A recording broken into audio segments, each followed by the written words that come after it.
खुलुमबाय गोजोन फुंबिलिनि बयनिसिमबो गाहाम हामलायनायखौ जासिहरनाय थाबाय आं सिबिरानि ब्रह्म नोंथांमोनखौ एसबी बड' निउज चेनेलाव गासैखौबो बरायबावनाय थाबाय नोंथांमोननि थाखाय आं गोदान मोनसे भिडिअ लानानै फैबावबाय अन्नानै भिडिअखौ जोबजासिम नायलांदो क'क्राझार सोरखारि फरायसालिमाया रायजोआरि मुलुगसोलोंसालि बा स्टेट इउनिभार्सिटि जाबाय आसाम बिधान सभानि रांबावजा जथुमायाव क'क्राझार इउनिभार्सिटि बिल 2023 खौ पास खालामबाय फरायसालिमानिफ्राय रायजोनि मुलुगसालि जानायखौ लानानै क'क्राझार सोरखारि फरायसालिमानि फरायसाफोरजों लोगोसे फोरोंगिरिफ्रा रंजानानै बरायदों क'क्राझार सोरखारि फरायसालिमाखौ रायजोनि मुलुगसोलोंसालि खालामनो थाखाय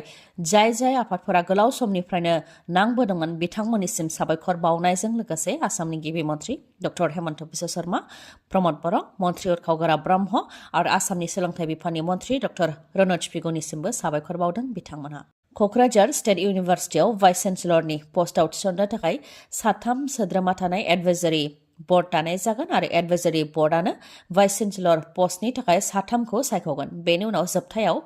रायजो बेंगिरिया सासेखौ सायख'गोन जायनाखि बिटिसिआ ट्राइबेल ओनसोल बेनिखायनो एडभाइजारि बर्डआव 3 सोद्रोमानि मादाव खमैबो सासे बा 2 सोद्रोमाखौ जाहाथे ट्राइबेल सुबुंखौ होयो बेनि थाखाय एमएलए भारत नराया दाबि दैखांदोंमोन लोगोसे भाइस चेन्सेलरनि थाखाय दैथायहरनायावबो जाहाथे सासे ट्राइबेल सुबुंखौ दैथायहरो बेनि थाखायबो दाबि दैखांदोंमोन नाथाय ट्राइबेल सुबुंखौ दैथायहरनांगौ होननानै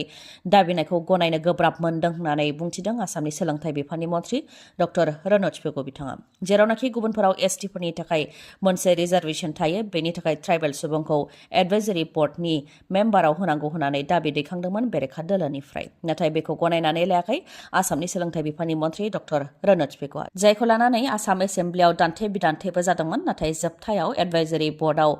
ट्राइबेल सुबुं सासे नङाबा 2 थानांगौखौ गनायनानै लायाखै आसामनि सोलोंथाइ बिफाननि मन्थ्रि डक्टर रनज पेगुआ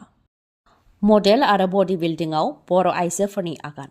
गुबुन गुबुन गेलेनायफोराव बर' आइजोफोरा आवगायलांनाय बायदि मडेल आरो बडी बिल्डिंआवबो बर' आइजोफोरा आगान हैजेनबाय आरो देरहानायखौ मोनजेननो हमबाय चेन्नाइआव जानाय राष्ट्रीय महिला मडेल फिजिक एन्ड सुइमिं शुटआव बर्नाली बसुमतारीनि देरहासारनाय बिथाङा मोननै बादायलायनायाव बाहागो लानायाव मोननैयावबो देरहासारनो हादों मोनसेयाव सनानि मेडेल आरो मोनसेयाव रुपानि मेडेल देरहासारनो हादों बेनि अनगायैबो बिथाङा माहारियारि थाखोनि आरो रायजोनि थाखोनि गोबां बादायलायनायावनो देरहासारबोदों women sports model physique national चेम्पियनशिपफोरावबो बिथाङा बाहागो लानायाव देरहासार जाबोनो हादों बिथाङा आरोबाव जाहाथे गोजौ फारसे आवगायलांनो हायो बेनि थाखाय आसा खालामनाय थाबाय आसामनि बाहेरा रायजो इउपि बिहार उरिष्या आरो गुबुन गुबुन रायजोनि फरायसाफ्रा आसामनि नंखाय फोरमान बिलाइजों आसामाव साख्रिनि आनजाद होफैनायनि थाखाय हमजादों आसामनि बायजोनि फरायसाफ्रा आसामनि नंखाय भटार कार्ड नंखाय फोरमान बिलाइ दिहुननानै गावसोरखौ आसामनि थागिबि सिनायथि होनानै साख्रिनि एडमिट कार्डखौ दिहुनदोंमोन जायनि थाखाय बिथांमोननि साख्रिनि आनजादनि मिरुआ आसामाव जादों आसामनि थागिबिनि नंखाय फोरमान लानानै आसामाव आनजाद होनायखौ सन्देह जादों आनजाद मिरुनि सुबुंफोरा उनाव लासित सेनायाबो फैनानै सोंनाय फिननाय लाफैदों आरो पुलिसखौ लेंहरनायाव पुलिसाबो नुजाथिफैनानै गुबुन रायजोनिफ्राय आनजाद होनो फैनाय गोबां फरायसाफोरखौ हमनो हादों फोरमायथिनो गोनांदि गुबुन रायजोआव साख्रिनि आनजाद होनायाव गोरलैयैनो सायख'जानो हाया मानोना गुबुन रायजोफोराव कम्पिटिशना गोबां बेनिखायनो आसामनि बायजोनि रायजोफोर जेरै बिहार हारियाना उत्तर प्रदेश उरिष्या बायदिनि फरायसाफोरा गावसोरखौ आसामनि बा अरुणाचल प्रदेशनि थागिबिनि सिनायथि होनानै नंखाय फोरमान बिलाइ दिहुनो आरो जोंनि सा सानजा भारतआव साख्रिनि आनजादखौ होफैनानै साख्रिखौ लायो जायनि थाखाय आसामनि गुबै थागिबिफोरा साख्रि मोननायनिफ्राय गोजानाव थानो गोनां जायो बेनिखायनो आसामनि थागिबिफोरा जाहाथे साख्रि मोननायनिफ्राय गोजानाव थानो गोनां जाया बेनिखायनो गुबुन रायजोनि फरायसाफोर जाय आसामनि थागिबि होनानै गावसोरखौनो नंखाय सिनायथि होनानै आसामाव आनजाद होनो फैदों बिथांमोनखौ हमनाय जादों आरो बेबायदिनो गोलाव समनिफ्रायनो गुबुन रायजोनिफ्राय आनजाद होनो फैनायफोरखौ हमबोनाय जादों इउपिपिएल दोलोआ उदालगुरिनि हरिसिंगायाव गेदेर सुबुं गौमा खुंदों जेराव गोबां सुबुंफोरानो इउपिपिएल दोलोआव हेफाजाबबो होफैदों इउपिपिएल दोलोनि सुबुं गौमायाव बिटिसिनि गाहाय प्रमद बर' बिथाङाबो बाहागो लादों प्रमद बर'आ बुंथिदों दि थांनाय 3 बोसोर सिगां बिसायख'थिनि समाव बे ओनसोलाव फैदोंमोन जेराव रायजो राजाफ्रा बुंथिदोंमोन दि बिपिएफनि सोरखार बायदि जाहाथे जाया मोजां खामानि मावोबा नोंसोरजोंनो थागोन होननानै बुंथिहरदोंमोन दिनै 3 बोसोरनि उनाव फैफिननायाव गोबां रायजो राजाफोरखौ बाहागो लानायखौ नुनानै गोजोननाय मोन्दों आरो थुलुंगाखांनाय मोन्दों होननानै बुंथियो प्रमद बर'आ लोगोसे बुंथिबावदि जानो हागौ जों रायजो राजानि हास्थायनाय बायदि खामानिखौ मावनो हादों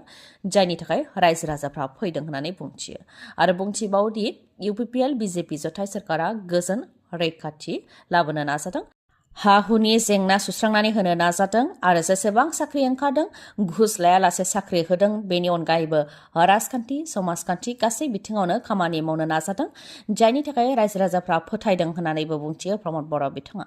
क'क्राझार लकसभा बिसायख'थियाव इउपिपिएल दोलोआ गोबां भट मोननानै देरहागोन आरो रोखा होननानैबो दाबि खालामो प्रमद बर' बिथाङा। बिजेपि, एजिपि आरो इउपिपिएल दोलोआ सावरायनानै थाबैनो लकसभा बिसायख'थिनि बिजाथिनि मुंफोरखौ फोसावनानै होगोन होननानै बुंथियो आरो बिजाथिफोरखौ देरहा होनो थाखाय बिजेपि, एजिपि आरो इउपिपिएल जयैनो खामानिखौ मावगोन होननानैबो बुंथियो प्रमद बर'आ। 2 किल'ग्राम लिरथायनि मैदेर हाथाइजों लोगोसे सासे सुबुंखौ हमनो हादों। फिन बिटिसिआव मैदेर हाथाइनि सिखाव फालांगिरिखौ हमनो हादों। तामुलपुरनि काला दैमानि दालाङाव हमनो हादों सिखाव फालांगिरिखौ। हमजानाय सिखाव फालांगिरिनि मुङा सनेस्वर सूत्रधर, तामुलपुर लेकबारा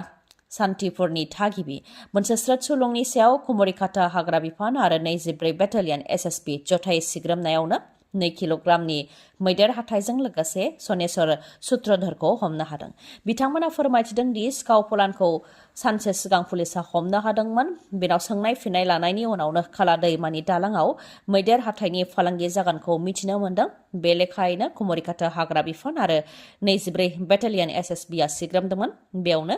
2 किल'ग्रामनि मैदेर हाथाइजों लोगोसे सिखाव फालांगिरिखौ हमनो हादों होननानै फोरमायथिदों। दा वाइल्ड लाइफ सेक्सननि सिङाव हमजानाय सनेस्वर सूत्रधरखौ बिजिरसालियाव लांनाय जागोन होननानैबो फोरमायथिदों हाग्रा बिफाननिफ्राय। The Assam healing prevention of evil practices bill 2024 Assam एसेम्ब्लियाव पास जाबाय। बे बिलनि गेजेरजों थोनथोर मोन्थोरनि गेजेरजों सोरखौबा फाहामथाय होनायनि मुङाव रां लुथिग्रा सुबुंफोरखौ साजा होनाय जागोन। गिबि खेबनि थाखाय हमजायोब्ला 1 बोसोरसिम जोबथेसालिनि साजा होनाय जागोन आरो बे साजाखौ बांहोनानै 3 बोसोरसिमबो लांनो हागोन। बेनि अनगायैबो 50,000 रांनि जुरिमाना फोनांनाय जागोन। बेनि अनगायैबो खेबनै खेबथाम बा गले गले हमजायोबा 5 बोसोरसिम जोबथेसालियाव थानायनि साजा होनायजों लोगोसे 1 लाख रांनि जुरिमाना फोनांनाय जागोन। आसाम सरकारनिफ्राय फोरमायथिदों दि थोनथोर मोन्थोरनि गेजेरजों सोरनिबा बेमार आजार फाहामनायनि मुङाव बेरामिनि देहाखौ जेंनायाव खोख्लैसिननायजों लोगोसे बेरामिनि समायखौ खहा खालामनानै होयो। बेनि अनगायैबो फाहामथाय होनायनि मुङाव गोबां रां लायो। बेनिखायनो रायजोआव बेफोरखौ गैया खालामनो थाखाय रायजो सरकारा थांखि लादों। थोनथोर मोन्थोरनि गेजेरजों बेरामिफोरखौ फाहामथाय होग्राफोरनि अनगायैबो थोनथोर मोन्थोरनि गेजेरजों फाहामथाय होनायखौ समाज बिजोंनि गेजेरजों फोसावोबा जायफोर सुबुङा समाज बिजोङाव फोसावदों बिसोरनि हेंथायैबो आयेननि राहा लानाय जागोन होननानै आसाम सरकारनिफ्राय सांग्रांथि होदों। प्राइम मिनिस्टार नरेन्द्र मदि बिथाङा भिडिअ कनफारेन्सनि गेजेरजों उदालगुरि जिल्लानि 3 रेलवे स्टेशनखौ जौगाहोनो थाखाय बेखेवहरदों, जेराव बेखेवनाय हाबाफारियाव बाहागो लादों बिजेपिनि एमपि दिलीप सैकिया बिथाङाबो। बिथाङा फोरमायथिदों दि अमृत भारत स्टेशन बिथांखिनि गेजेरजों भारतनि 1300 रेलवे स्टेशनफोरखौ जौगाहोनो थाखाय बा आधुनिक महर होनो थाखाय प्राइम मिनिस्टार नरेन्द्र मदि बिथाङा खामानिखौ मावदों। बे 1300नि मादाव गं 60खौनो आसामाव बानायनाय जागोन होननानै मिथिहोदों आरो गं 60नि मादाव दरं उदालगुरि लकसभा बियाबावनो गंबा रेलवे स्टेशनखौ जौगाहोनाय जागोन होननानै मिथिहोदों। गंबानि मादाव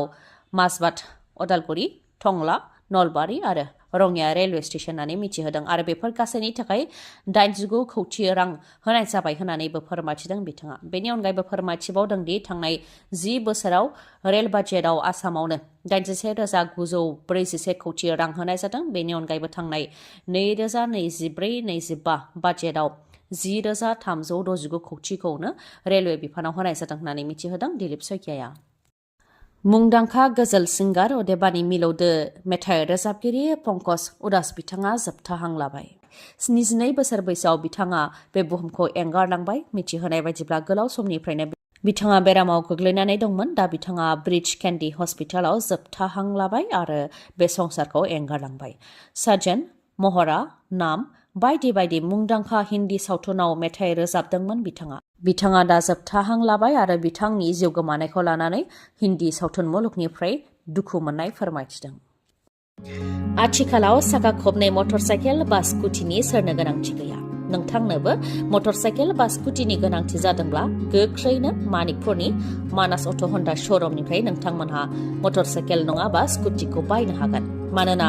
जोबोद मोजां मोजां अफार होगासिनो दङ मानिकपुरनि मानास अट' हन्डा श'रुमाव।